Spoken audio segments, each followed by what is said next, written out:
নমস্কার, পিপলস রিপোর্টারে আপনাদের স্বাগত। আমাদের অল্প কথা গল্প নয় অনুষ্ঠানে আজকে আমরা সঙ্গে পেয়েছি নিউজ ক্লিকের এডিটর ইন চিফ প্রবীর পুরকায়স্থকে। প্রবীরদা, আপনাকে আমাদের অনুষ্ঠানে স্বাগত। সরাসরি প্রবীরদা কৃষক আন্দোলনের প্রশ্নতে চলে যাই। দীর্ঘ 1 বছর ধরে কৃষক আন্দোলন চলল। অবশেষে সরকার সেই 3টে আইন বাতিল করবে বলেছে, লোকসভাতে তা নিয়ে বিলও পেশ হয়েছে। তো এই কৃষক আন্দোলন, লখিমপুর খেরির যে ঘটনা, এই যে সমস্ত বিষয়গুলো সাম্প্রতিক 1 বছর ধরে চলছে, 5 রাজ্যের নির্বাচন আসন্ন, তার মধ্যে বড় উত্তরপ্রদেশ, এই ঘটনাগুলোর প্রভাব এই নির্বাচনে পড়বে কতটা বলে আপনি মনে করেন? দেখুন, নির্বাচন হওয়া পর্যন্ত বলা খুব মুশকিল কি প্রভাব কতটা পড়বে। তো এতে কোনো সন্দেহ নেই কি এই যে ফার্মার্স স্ট্রাগল, কৃষকদের যে আন্দোলন, তাতে দুটো বড় জিনিস আমরা দেখতে পাই। একটা হচ্ছে যে শুধুমাত্র কৃষকদের আন্দোলনটা ছিল না, এর পেছনে বহু অন্য সংখ্যক লোকেরা, অন্য সম্প্রদায়ের লোকেরাও জুড়ে, যারা আজকে কৃষি করে না, কৃষি ক্ষেত্রতে নেই, কিন্তু একটা প্রেজেন্ট কনসাসনেস এখনও তাদের রয়েছে।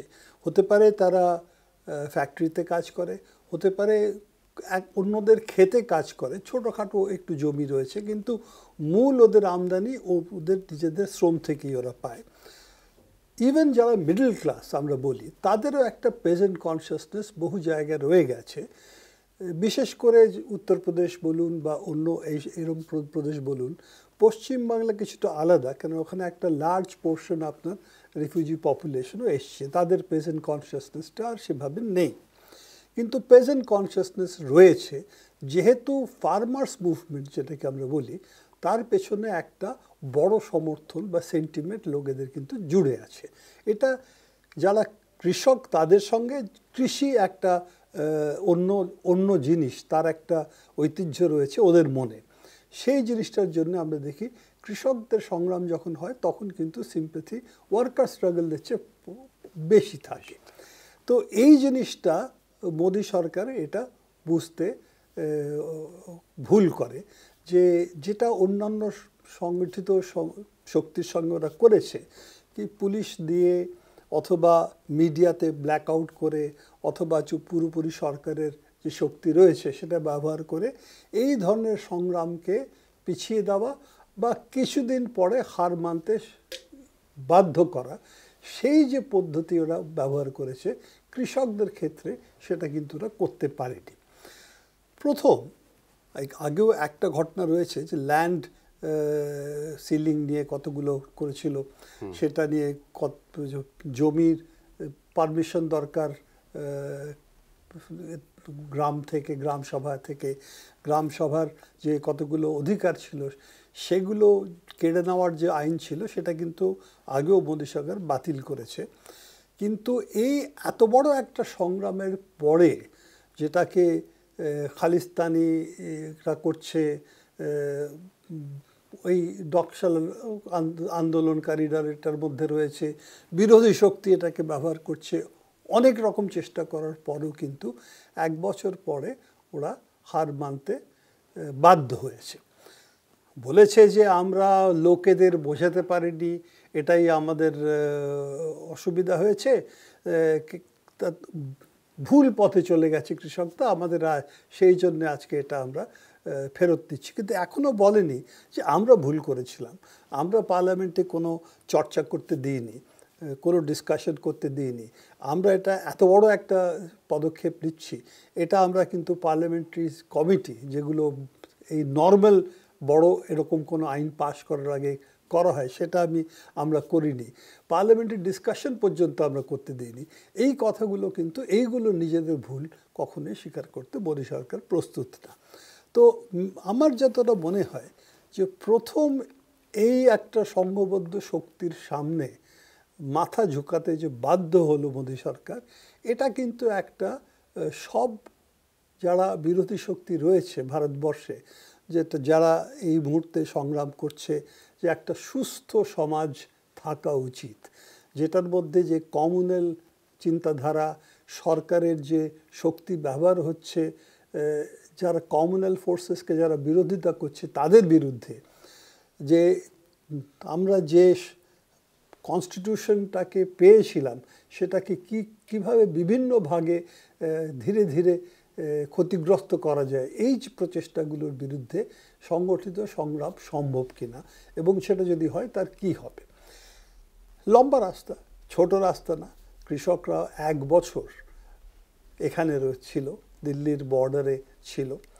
তো লম্বা সংগ্রামের ফল হচ্ছে ধীরে ধীরে কিন্তু উত্তরপ্রদেশে প্রথমে ওয়েস্টার্ন উত্তরপ্রদেশে গেল, তারপরে নর্থ সেন্ট্রাল উত্তরপ্রদেশে লখিমপুর খেরি জায়গায় যাচ্ছিল।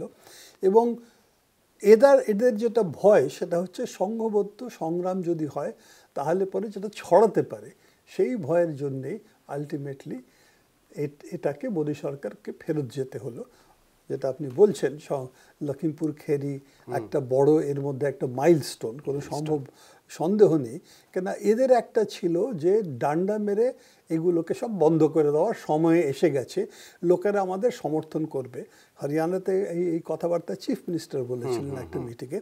আর এখানে দেখলাম যে স্টেট মিনিস্টার অফ হোম, সে যে বক্তৃতা করেছেন এই ব্যাপারে যে মেরে সব ঠিক করে দেওয়া যায়, তার ফল লখিমপুর খেরিতে ওরা দেখতে পারলো যে ওভাবে এত বড় একটা সংগ্রামকে ওভাবে পিছিয়ে দেওয়া যাবে না। আর সেই ভয়ে যে ইলেকশনে কী হবে সেই ভয়ে বিশেষ করে উত্তরপ্রদেশে যার জন্য এটা ফেরত নেওয়ার প্রশ্নটা এসছে মোদী সরকারের কাছে। আগে কি হবে আমার মনে হয় সম্ভাবনা আছে, কিন্তু কি হবে ডিপেন্ড করবে কিভাবে লোকেরা সংঘবদ্ধ হয়, কিভাবে আমরা এই সংগ্রামটাকে এগিয়ে নিয়ে যেতে পারি, আর কিভাবে একটা লার্জার ইউনিটি এর ব্যাপারে তৈরি করতে পারি অন্যান্য মতামতের বিরোধিতা থাকা সত্ত্বেও। সেটাই আমাদের মনে হয় একটা মুখ্য চ্যালেঞ্জ এই মুহূর্তে আমাদের সামনে। এইবারে সংসদের যে শীতকালীন অধিবেশন, আপনি যে বলছেন যে আলোচনা করতে দেয়নি মোদী সরকার, সংসদে কোনো আলোচনা করতে দেয়নি, আজকের শীতকালীন অধিবেশনের শুরুর দিনেও এই যে বিল যে প্রত্যাহার হচ্ছে সেটা নিয়েও কোনো আলোচনা করতে দেয়নি। এটা ঘটনা, এটা আপনার কথা সূত্র ধরেই আমি বললাম। তা আমি যেটা জানতে চাইছি যে এই 5 রাজ্যের নির্বাচনে এই কৃষক আন্দোলনের প্রভাব কতটা পড়বে বলে আপনি মনে করছেন?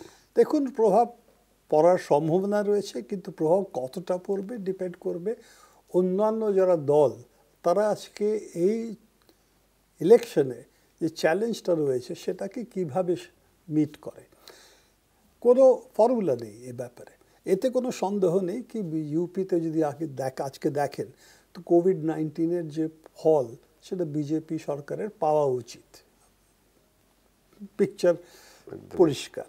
সেখানে আমরা হাসপাতালে কি হয়েছে দেখেছি চিতা কিভাবে জ্বলেছে, ওখানে দেখেছি কিভাবে চিতা জ্বালানোর সম্ভাবনাও ছিল না, চাপা দিয়ে দেওয়া, গঙ্গার ওখানে জমিতে চাপা দেওয়া হয়েছে বা গঙ্গাতে বইয়ে দেওয়া হয়েছে। এই সব দেখা, তারপরে অক্সিজেন না পাওয়া, সরকারের ঘোষণা যে অক্সিজেন নেই বলবে তাদেরকে আমরা অনেক রকম আইনের মধ্যে ভারতদ্রোহী ঘোষণা করে ওদেরকে জেলে দিয়ে দেবো, এই সব দেখেছে।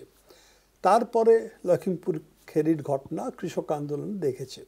এখন শুধু তাই না, এটা মনে ভুলে যাওয়া উচিত না যে একটা মুসলমান বিরোধী প্রচার বিজেপির হচ্ছে এবং সেটাতে মুখ্যমন্ত্রী খুদ সেটাতে যুক্ত না, আগে বাড়িয়ে করছেন। আর কথা যেটাকে ডগ হুইসেল পলিটিক্স বলা হয় আমেরিকাতে, কেন কুকুর একটা হুইসেলের একটা আওয়াজ শুনতে পাই যেটা আমরা শুনতে পাই না, তো সেই ডগ হুইসেল পলিটিক্স করছে আব্বাজান থেকে। এই যে কথাগুলো বলে এর প্রত্যক্ষ ইঙ্গিত হচ্ছে মুসলমান। তো যাদবদের সঙ্গেও কিন্তু সেই ধরনের প্রচার নিচে নিচে চলছে, যে এই যে পুলিশের ব্যবহার হচ্ছে, বহু জায়গায় হয়েছে, যারা গুলি চালাচ্ছে, সেখানে বলছে যে যাদব গুন্ডা আর মুসলমান গুন্ডাদের আমরা একেবারে শায়েস্তা করে দিচ্ছি। এই যে প্রচারটা চলছে নিচে নিচে, এটা ওপেনলি অত বলা হচ্ছে না, নিচে নিচে এই প্রচার যেটা আমি শুনছি লোকেরা আমাদের বলছে, তাতে করে যে সম্ভাবনা মনে হয় যে ইউপিতে একটা ডিভিশন করার চেষ্টা, যাতে করে বিজেপি কনসলিডেট করে অন্য সেকশনের ভোটগুলো। কতদূর সাকসেসফুল হবে আমার মনে হয় হবে না, কিন্তু এটা সত্যি কথা। কে যদি একটা ধ্রুবীকরণ হয় তাহলে কি লাইনে ধ্রুবীকরণ হয় সেটা বলা শক্ত। যদি সব শক্তি একত্র হয় এই সময়, তাহলে ধ্রুবীকরণ যেটা হবে তাতে করে বিজেপির হারার সম্ভাবনা বেশি। কিন্তু ধ্রুবীকরণের মধ্যে যদি ভাঙাভাঙি হয়ে যায় তাহলে পরে বলা শক্ত কি হবে। কারণ এটাও সত্যি কথা, এই ডিভিসিভ পলিটিক্সের একটা ফল বিজেপি আজকে পাচ্ছে। একটা সেকশনকে কনসলিডেট করেছে এই কমনওয়েলথ প্ল্যাটফর্মের আধারে, এবং সেই জন্যে রাজনীতিক রূপে এই মুহূর্তে আহত হয়েছে, কিন্তু আহত হওয়ার পরও হারবে এটা কিন্তু এই মুহূর্তে বলা শক্ত। ইলেকশন যত যত সামনে আসবে, যত যত রাজনৈতিক দলগুলোর ধ্রুবীকরণ দেখতে পারবো, তখন এটা বলা হয়তো অনেক সোজা হবে বিজেপির কি অবস্থা হবে। আমার ধারণা যে বিজেপির আজকে অবস্থা খুব ভালো না, এবং এটাও সত্যি যে খুব বেশি পার্সেন্টেজ ভোটের শিফট হওয়ার দরকার নেই মেজরিটি হারাতে। এটা সত্যি কথা যে ওদের মনে হয় যে 100-র বেশি ওদের মেজরিটি রয়েছে, কিন্তু পার্সেন্টেজ ভোট যেটা শিফট করার দরকার এই মেজরিটি মাইনরিটিতে পরিণত হওয়ার জন্যে, তার সংখ্যা কিন্তু অত বেশি না, যেটা হয়তো অ্যাসেম্বলি সিটের নাম্বার দেখে এখন মনে হচ্ছে।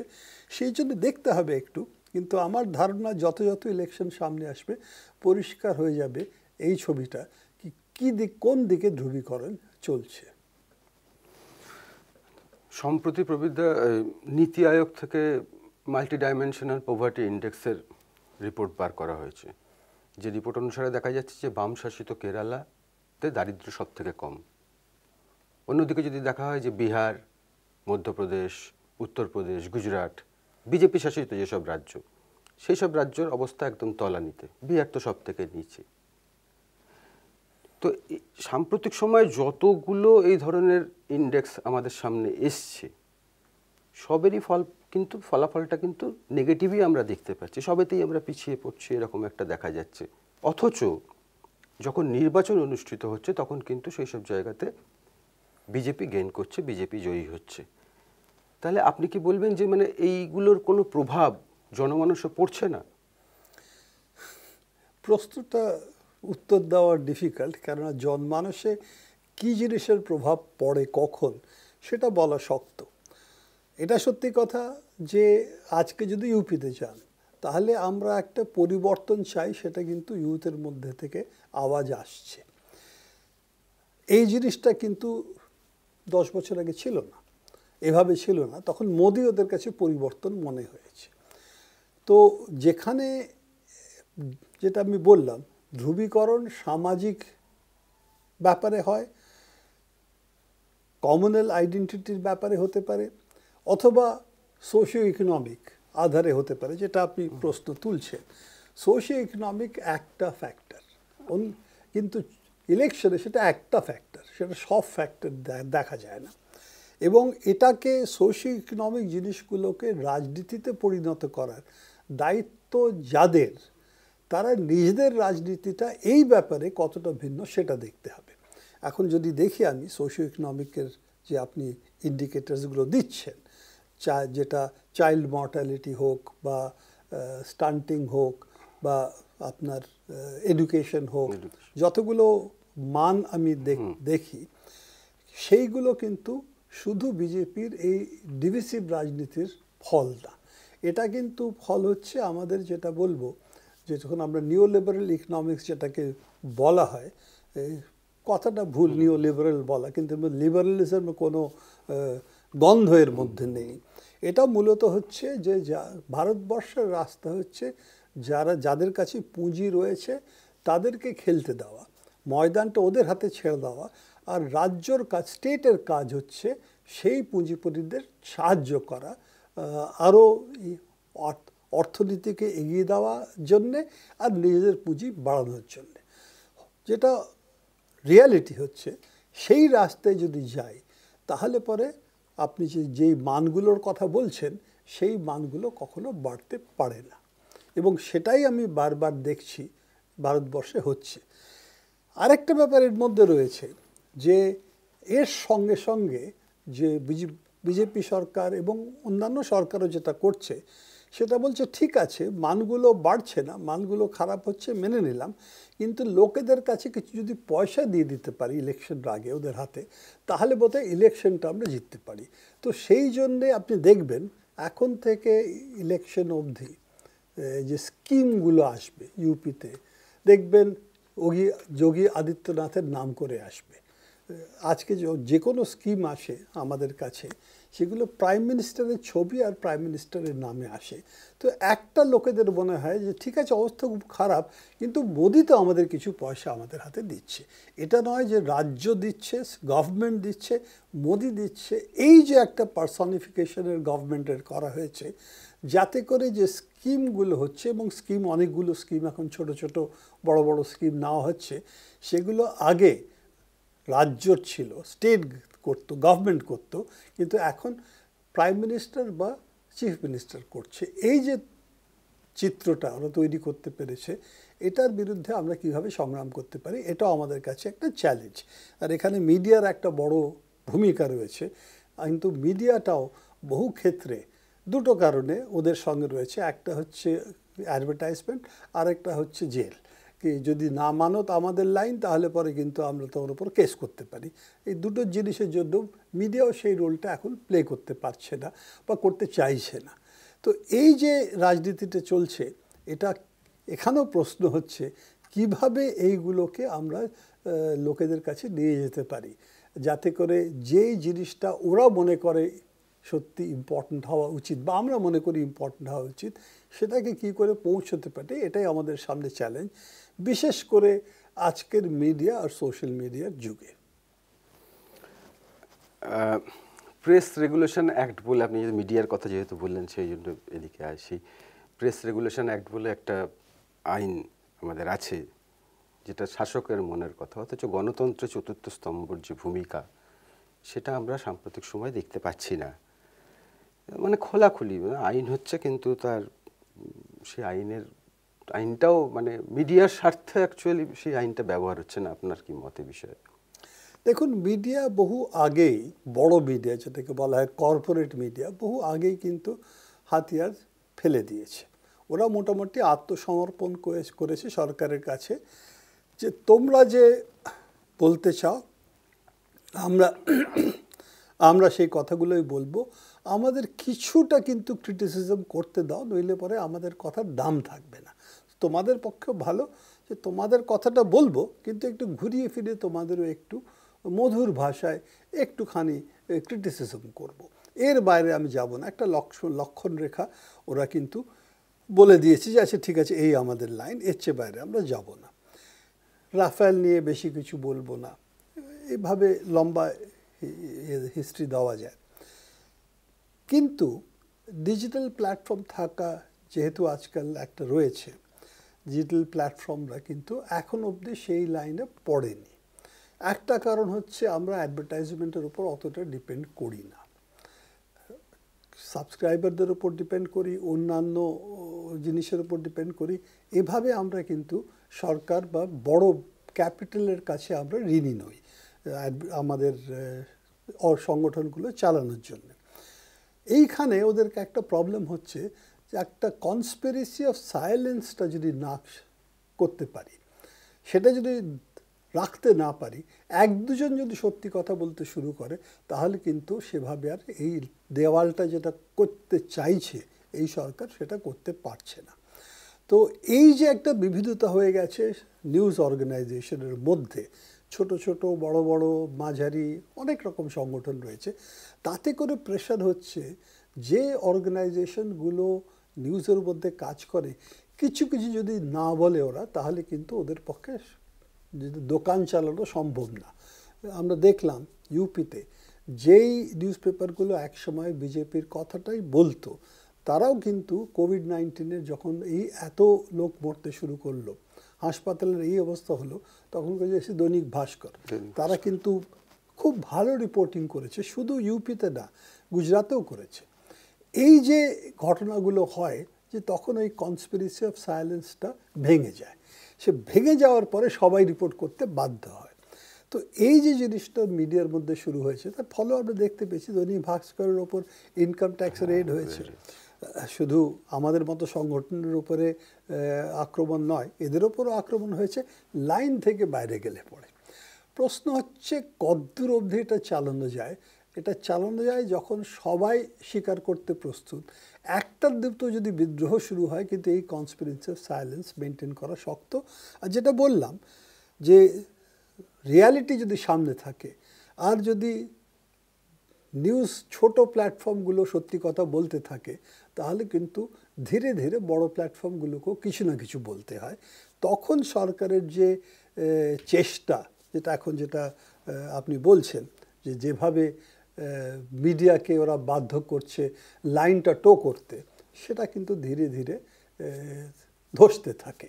আমার তো মনে আছে ইলেকশন যখন মিসেস গান্ধী ঘোষণা করেন, বহু আগের কথা, এমার্জেন্সির সময়, যে যখন ঘোষণা করলেন এমার্জেন্সি, তখন অবধি সব কাগজের সুর কিন্তু একই ছিল। মিসেস গান্ধী সবচেয়ে বড় নেত্রী, সবচেয়ে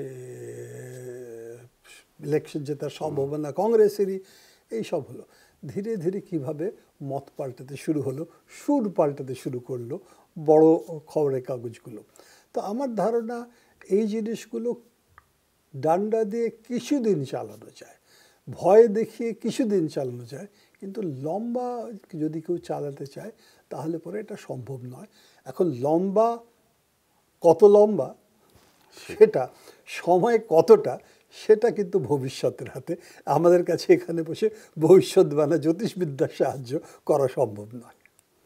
প্রবীরদা, আপনাকে অনেক অনেক ধন্যবাদ আমাদের এতখানি সময় দেওয়ার জন্য। আপনারা পিপলস রিপোর্টারের সঙ্গে থাকুন, দেখতে থাকুন অল্প কথা গল্প নয়।